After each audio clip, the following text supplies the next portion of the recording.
Good morning to everybody. I hope you enjoy the show, and I hope you also get to learn something about what the Department of Education is going to be doing. Okay.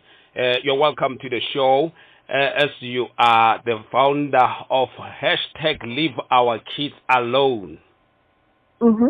Yes, then now we can see that the department right now is introducing comprehensive sexuality education, of which you don't agree with it, is what I can say. Yes, well, actually, Yes. what I've since discovered is that comprehensive sexuality education has been part of the curriculum since the 2000s. The only problem the Department of Education had is that a lot of teachers, probably most of them, were not teaching the sexuality part of the LO curriculum. And this is why they are implementing the SLPs, also known as the scripted lesson plans. It will basically force the teachers to follow a script where they will have no choice but to teach those lessons that make them feel uncomfortable and that they feel shouldn't be taught. Okay, let's look at this page of hashtag Leave Our Kids Alone. Why did you start the group? Well, I have 4 children in junior school, and my oldest is going to grade 5 next year, so he would be part of these new lesson changes. And when I heard about it, when I read the press release, I knew something had to be done. I knew it had to be stopped, because even for the reasons the Department of Basic Education wants to implement it, those are wrong reasons. I don't think CSE is going to help any of the social ills that they're trying to fix. It's going to destroy the future of this country if all our children are taught CSE. Okay. So why did you want to remove the sex education from the school, that I can ask that question? I think it's primarily a parent's responsibility to teach their children sexuality.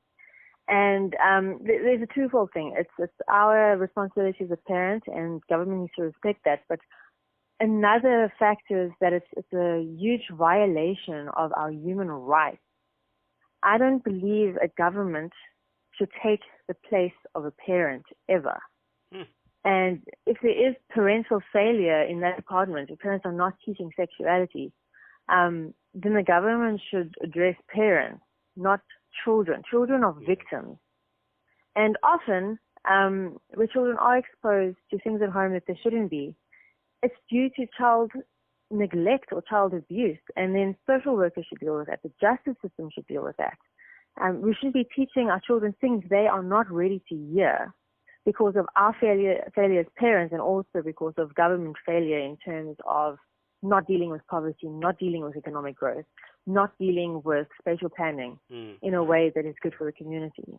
Yeah. So right now we are looking at social ills, and we're looking at government incompetence, yet we're putting all the focus on our children, on changing their minds, on changing their development, on introducing information to them that a lot of them are not going to be ready for, and that's going to damage them. And in cases where children have already experienced sexual abuse, if they go through these lessons, they're going to get that trauma welling up again. And many social workers have affirmed this, that they're going to get secondary trauma. So maybe some parents like now, they are listening. What is the comprehensive sexuality education, just briefly? Comprehensive sexuality education is not a South African program.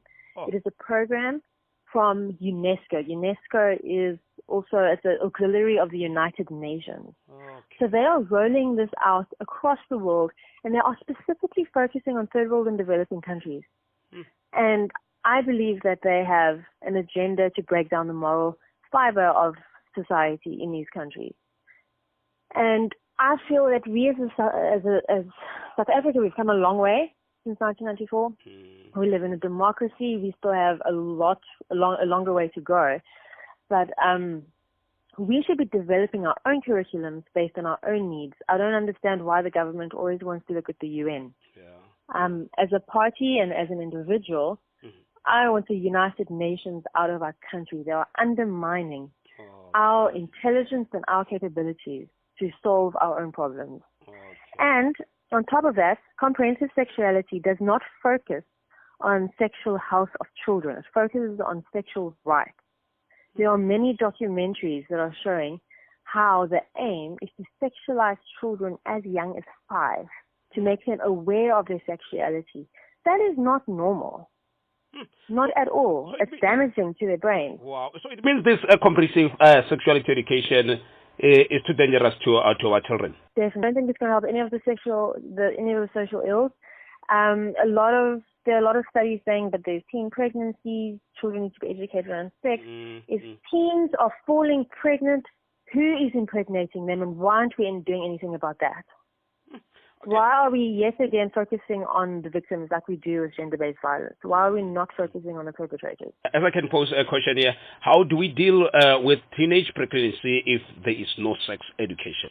Well, again, I think we need to focus on targeting the parents, on educating the parents, rolling out a program that teaches parents to parent better and to equip their own children with the knowledge that they need.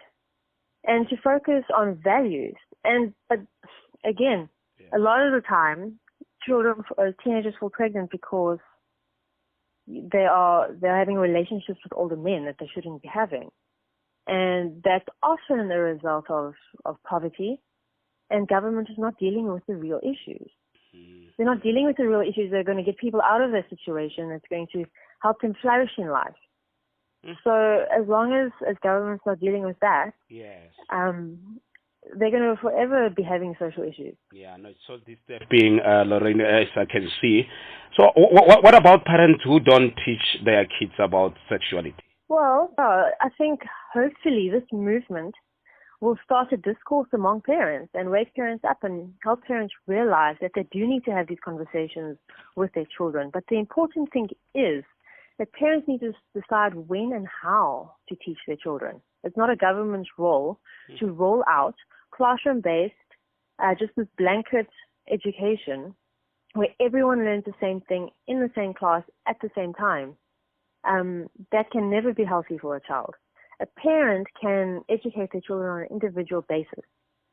And throughout the growth of the group, I think parents are starting to realize that they need to actually stand up and teach their children, because the government wants to take over their job as parents. And we're supposed to live in a democracy. And we're supposed to have freedom, and we're supposed to have rights, and we're supposed to have rights over our children to teach them according to our own morals and values and belief system. And the government is completely undermining that. Wow. So some parents I can see they're so disturbed, some are so traumatized, the likes of Mampu Veronica Musiani. When we quote her, they want to teach our kids about sex so that when they molest and rape them, they think it's okay because it's taught in the classroom. This thing make me want to vomit, and a grade 5 doesn't even know how to bath proper, for heaven's sake. That's Veronica Musiani for supporting what you are saying. Oh, wonderful. Thank you, Veronique. And I agree. There are many schools where teachers and principals have abused sexually abused children, if not raped them. And now these very people will also be having this curriculum and be teaching it to our children. So it can only be more damaging than in the current circumstances. So I agree. Thank you, Veronica, for that. Yeah, that's one of the comments that I've seen on your page. So based on the question that I did ask, what can you say for today's campaign as you are addressing the nation and the community at large, as the listeners of community radio are listening right now? Okay, well, every Friday we have, starting last Friday, this Friday as well, we have started Wear White Friday. And it is just it's a way for South Africans across the country to show the unity in wanting to remove sexual education from our schools. And we had lots and lots, hundreds and hundreds of people sending their selfies in last week. We hope it's going to be thousands this week. We're asking everyone to wear something white. If you haven't got a white t-shirt, wear a white accessory, wear white shoes, wear something white to symbolize your desire to have sex ed removed from our schools so that we can reclaim our right as parents to teach our children, and so that government can really just get out of our business. Okay. And so Lauren, as I delve in, For this leaving our kids alone, as I can see, that is too strong right now. Everyone is busy supporting it. So what if the government is forcing to implement that comprehensive sexuality education? What's going to happen? Are you going to take them to High Court or to Concord? We're keeping all our options open at the moment. We do have a few legal advisors that have offered to advise us through this process.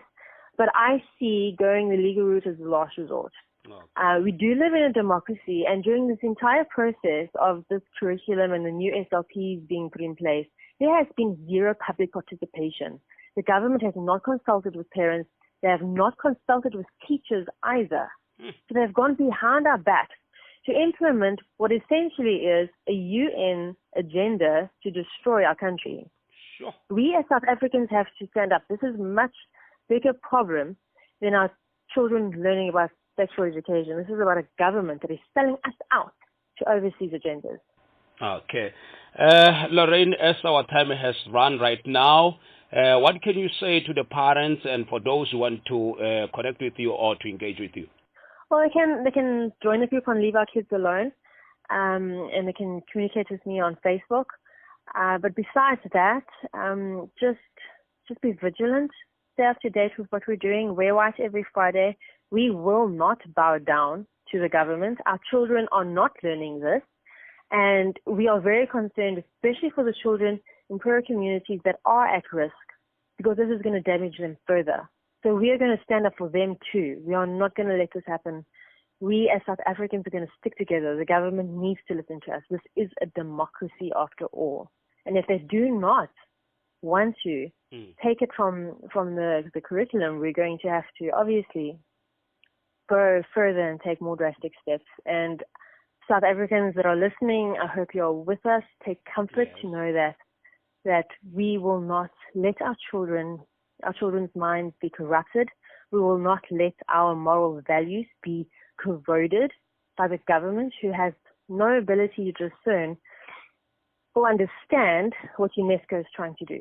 Yeah. So we have a responsibility as South Africans to use this opportunity to unite and to use this opportunity to stand up for our children. We've been patient as taxpayers. We've been patient as voters. Yes. We tolerate the declining economy. We tolerate failing public transport systems. We tolerate bad spatial planning, oppressive spatial planning. We tolerate a lot. But now they are interfering with our children, and we will not tolerate that.